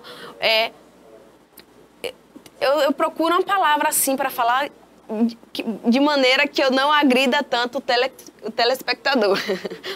Porque é inacreditável. Quando a gente fala disso, cerca de 100 crianças e adolescentes, pode trazer para cá, Cássio, segundo pesquisas, Toné, inacreditavelmente, cerca de 100 crianças e adolescentes são estupradas por dia. Sabe o que é 100 crianças e adolescentes ser estuprados por dia? É muita gente, é muita gente. E assim, por que isso acontece? Porque não tem leis que realmente vá fazer essas pessoas pagar pelo crime. A gente já não tem prisão perpétua, que eu acho que é o mínimo que um país do tamanho do Brasil deveria ter. Eu não concordo muito com a prisão a pena de morte, porque, como eu falei, eu não acredito que ninguém tem direito de tirar a vida de ninguém. Então, mas a prisão perpétua, eu defendo sim. Ainda mais em um país como o Brasil, e parece que é um país sem lei. Tem tantas brechas, os governantes que estão lá, eles fazem as leis para proteger eles, né? Porque os filhos deles, as mulheres deles, estão estudando aí em países de primeiro mundo, e escola de primeiro mundo, então essas coisas dificilmente vai acontecer quando as filhas deles forem ter o parto lá. Provavelmente vai ter uma equipe cinematográfica lá filmando e fotografando, então não vai ter como nenhum... Eu fico tentando não xingar, mas não é xingar, é falar uma palavra muito feia aqui. É um vagabundo um cara desse, né, velho? Vagabundo mesmo. É um... Gente, eu tenho que... Tão nojento. Preciso respirar. Não tem nem palavra de tão nojenta que foi essa situação. Tarado. E, inclusive, Toné, aquela situação que as pessoas sempre perguntavam antes, quando acontecia um caso de abuso sexual contra uma mulher, a roupa que ela estava vestida. Gente, a mulher estava em trabalho de parto, no hospital, em um local que ela deveria ser acolhida. Alguém que a família confiou, né? Porque, como o Toné E por que disse, não quando a deixaram o pessoa é marido ter acesso anestesiada- também? Ele disse que ele não permitia que o marido tivesse acesso para assistir o parto. E ele tem direito, o marido tem direito a assistir o parto da mulher. Tem direito, é um direito. momento ali lindo da vida da família, né? Então, assim, tudo... É aquela coisa que eu falei. Há outros casos. Se a gente for fuçar, se o pessoal aí for fuçar, vai encontrar outras pessoas, assim como já chegado pessoas falando que provavelmente também foram vítimas Ele tem dele. outro aspecto também. Ficou ruim também para a categoria dos anestesistas. Foi péssimo isso. Agora todo mundo vai ter medo. Com As certeza. mulheres, principalmente, quando for fazer um parto, aí vai ficar como? Com um anestesista, vai olhar para o cara, vai pensar vem logo à tona esse caso aí que tem uma repercussão muito ruim no Brasil todo. Primeiro que se for caso cesariana, você já fala logo, não me dope 100%. Meu marido, minha mulher, Tem que sei lá, estar presente. vai estar presente. Ou mãe, alguém da família tem que estar presente. E você também não tem necessidade de te dopar aí 100%. Mas como diz Aristóteles, a base da sociedade é a justiça, o julgamento constitui a ordem da sociedade. Ora, o julgamento é a aplicação da justiça. Então, se não há leis, e Hobbes ele também vai falar aí no livro, me falhou aqui a memória... A gente até estudou sobre ele na faculdade, eu vou pesquisar. Mas eu coloco nas minhas redes sociais, porque a gente já está aqui com o tempo... Já esgotando. Esgotando, daqui a pouco vamos puxar nosso ouvido, né? Passo para a Toné a palavra aí agora, para falar sobre os seus merchans. Um dia eu chego lá, Toné. Com certeza. Eu quero fazer aqui, lembrar aqui, ó, detalhes. Nossa amiga Anice Fagundes, inclusive, encontra-se em São Paulo, viajou e na volta vai trazer muitas novidades para detalhes aí no shopping de Quitibá. E também um abraço bem grande e um beijo para o meu cabeleireiro e meu maquiador, Kleber Monte. Bom dia a todos e até a próxima. Até amanhã. Muito obrigada, Carol, por mais essa parceria aí. Até amanhã às 10 horas. Não perca.